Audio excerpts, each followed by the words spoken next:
Stacy McVeigh with AgentMomentum.com. I'm back with Ryan Dean to talk more in depth about HUD and things like earnest money and utilities being turned on for inspections. So let's start with the earnest money piece. Yep, those were the two biggest complaints after the ones we talked about in our initial video. When can your client get their earnest money returned? Right. Always a big question, and there's no way that we should take earnest money from a client without that client knowing the answers to that question. Okay. Now, to belabor the obvious point, right, there is a document that you have them sign that explains in great detail every instance where they can and cannot get their earnest money back. Okay. But for the sake of this video, we're going to talk about it. Because a HUD home is as is, and they mean as is. They will touch it. They will do nothing to it. It goes as is.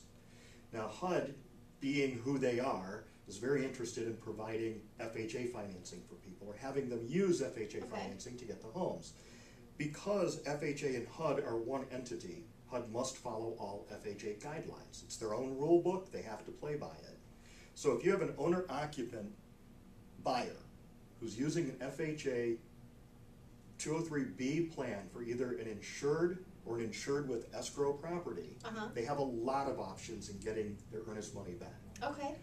If, for instance, on an insured property or an insured property with escrow, the results of an inspection find a latent defect that raises the cost of repairs above the $5,000 repair escrow limit placed on FHA 203Bs, they can get out of their contract. Okay. They get 100% of their earnest money back. Okay. If an owner-occupant, and it's always going to be an owner-occupant with FHA anyhow. Okay. If an owner-occupant going FHA has a death in the immediate family that impacts them negatively in a financial manner, if they have a serious illness or they lose their job, they can get 100% of their earnest money back. Okay, great. We have the defects that take them out of the 203KB range, they get their money back. Okay. If there is some other issue, the asset management company does have final say, and they do have some leeway in making a decision in these regards. It is always up to them to interpret how serious the circumstances are. Okay. So if there's a latent defect in the home, and it makes a 203B impossible to have, you can get out of your contract. Okay. Now, they will always give you the option of switching to the 203K rehabilitation mortgage plan through FHA if all of the other requirements can be met for the 203K. Okay. But at any point during that process, if you're an owner-occupant with FHA, you do have options to get your earnest money back.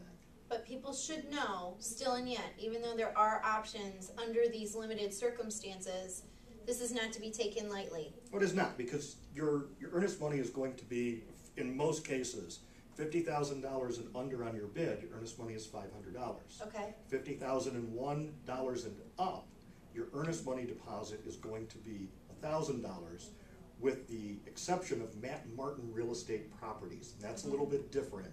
They require the $50,000 and below $500. Okay. And the $50,001 and up, 1% of the bid price. Okay. Or, well, up to a maximum of $2,000. For a while, that was being fought, and it has been determined by HUD just recently that the asset management company does have the authority to make those changes in the earnest money requirements. Okay, and the earnest money just can't be a personal check, can it? Nope, must be certified. Non-cancelable funds, a bank check, a money order, something they cannot simply cancel after giving it to them. Okay, nothing you can put a stop payment on. Correct. Okay. And it must be made out to HUD, either to the Department of Housing and Urban Development, or just HUD. It'll go through either way. They'll cash it. That money is to go in with your contract. Okay. And it's deposited by their title company, their escrow company. Okay, great. Now, if you are not an owner-occupant, if you are an investor, and you are buying any type of a property, or if you are an owner-occupant getting an uninsurable property where they already know that the repairs are over $5,000, for the most part, you don't get your earnest money back. As an investor, they consider you savvy enough to know the condition of the home before you place the bid and before you give them that earnest money. It is truly as is. Okay. So you buy it, you got it. You got it. If you walk away, the decision you're making is to walk away from your earnest money. Okay. Now, the form that we get in the contract package is much more detailed. Okay.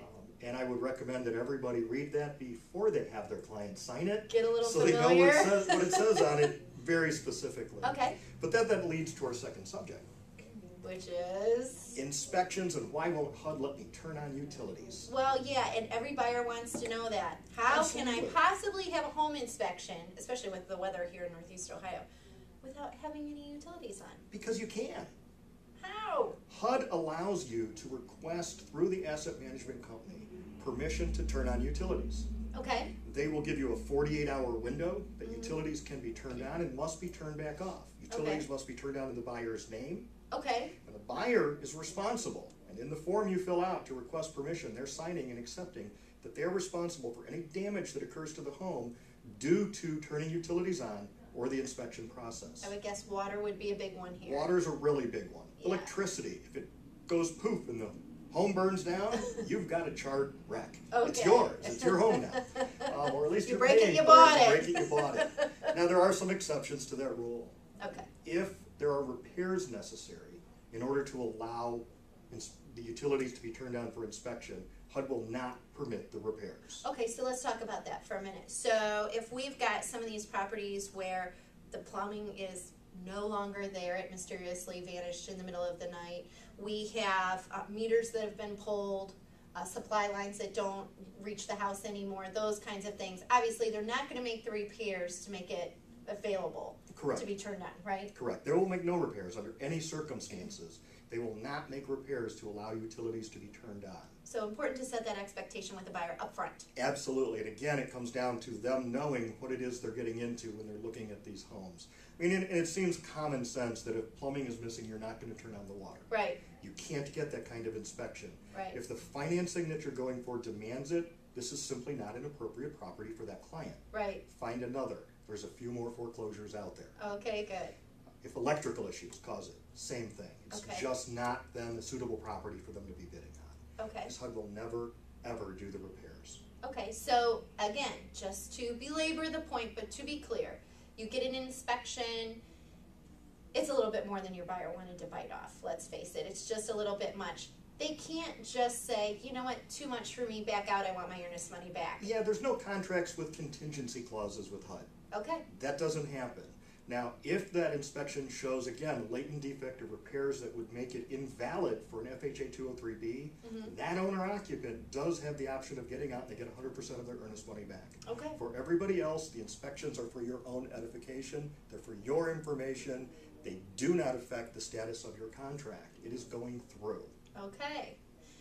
One last thing, Sure. and this is just out of my own curiosity. I heard you talking the other day that sometimes people will put bids on more than one property at a time. Absolutely. Does that happen ever? It happens a lot, and there are ways to do it so it's proper. Okay, On the contract itself, you're given the option of holding your bid as a backup bid okay, or not. okay, If you hold the bid as a backup bid, they're going to hold it for up to 14 days or until the price changes on the property. If a price change comes in, all those bids are thrown away now. okay, But they can hold it up to 14 days. If you say, allow it. If you allow it. okay. So say you get turned down. Mm-hmm.